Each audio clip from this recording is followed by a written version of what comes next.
నమస్కారం. కుంభరాశి వారికి 2026 సంవత్సరం జనవరి నెల మీకు ఉన్న ఆలోచనలో స్పష్టత, కొత్త అవకాశాల సంకేతాలను తీసుకురావచ్చు. గతంలో పెట్టుకున్న లక్ష్యాలని పునః సమీక్షించడానికి ఇది మంచి సమయం. ఇప్పుడు ఒక్కొక్క అంశం పరంగా చూద్దాం. కెరియర్ విషయానికి వస్తే ఈ నెలలో మీకు కొత్త బాధ్యతలు లేదా ప్రాజెక్టులు మీరు స్వీకరించవచ్చు. ఆలోచనాత్మకత, సృజనాత్మకత మీకు ప్రత్యేకంగా సహాయపడతాయి. టీమ్ వర్క్లో ఉన్నప్పుడు మీ ఆలోచనలు స్పష్టంగా చెప్పగలుగుతారు. అయితే నిర్ణయాలు తీసుకునేటప్పుడు తక్షణ స్పందన కాకుండా కొంచెం ఆలోచించి ముందుకు వెళ్ళండి. స్వతంత్రంగా పనిచేసే వారికి నెట్వర్కింగ్ ద్వారా మంచి అవకాశాలు లభిస్తాయి. మొత్తం మీద ప్రొఫెషనల్ ఫ్రంట్లో స్థిరమైన పురోగతి కనిపిస్తుంది. ఫినాన్స్ పరంగా చూస్తే ఈ నెలలో స్థిరత్వం కనిపిస్తుంది, కానీ కొన్ని అనుకోని ఖర్చులు ఉండవచ్చు. పెద్ద పెట్టుబడులు పెట్టడానికి ముందు పూర్తిగా పరిశీలన చేయండి.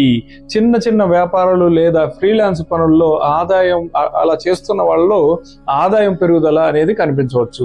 అయితే ఖర్చులపై కంట్రోల్ ఉంచితే మాత్రం చాలా బెటర్. బడ్జెట్ ప్లానింగ్ చేయడం, అవసరమైనప్పుడు సలహా తీసుకోవడం మంచిది.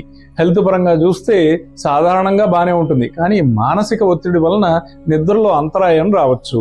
రోజువారీ వ్యాయామం, సరైన ఆహారం, చిన్న ధ్యానము లేదు మీరు యోగా లాంటివి మీకు మంచి శక్తినిస్తాయి.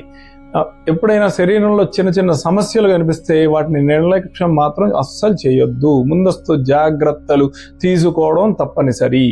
రిలేషన్షిప్ పరంగా చూస్తే ఈ నెలలో స్పష్టత, సమన్వయం ముఖ్యం. కుటుంబంలో చిన్న చర్చలు ఉండవచ్చు, కానీ అవి త్వరగా పరిష్కారం అయితే అయిపోతాయి. ప్రేమ సంబంధాల్లో ఓపికతో, నిజాయితీతో మాట్లాడగలిగితే బలమైన బంధం ఏర్పడుతుంది. సింగిల్గా ఉన్న వాళ్ళకి పరిచయాలు ఉండవచ్చు. కొత్త సంబంధాలు ప్రారంభించే ముందు మీ భావాలను మీరు స్పష్టంగా అర్థం చేసుకోవడం చాలా ముఖ్యం. అయితే ఈ జనవరి నెల మీకు ఆలోచనలో స్పష్టత, వృత్తిలో అవకాశాలు, ఆర్థికంగా జాగ్రత్త అవసరం. ఆరోగ్యం పట్ల శ్రద్ధ అవసరమని సూచించబడుతుంది. నిర్ణయాల్లో తక్షణత్వం కాకుండా సమగ్ర ఆలోచనతో ముందుకు సాగితే ఫలితం మీకు అనుకూలంగా ఉంటుంది. ఇవి కుంభరాశి వారికి 2026 సంవత్సరం జనవరి నెల మాస ఫలాలు. మీది కుంభరాశ అయితే తప్పక కామెంట్ చేయండి.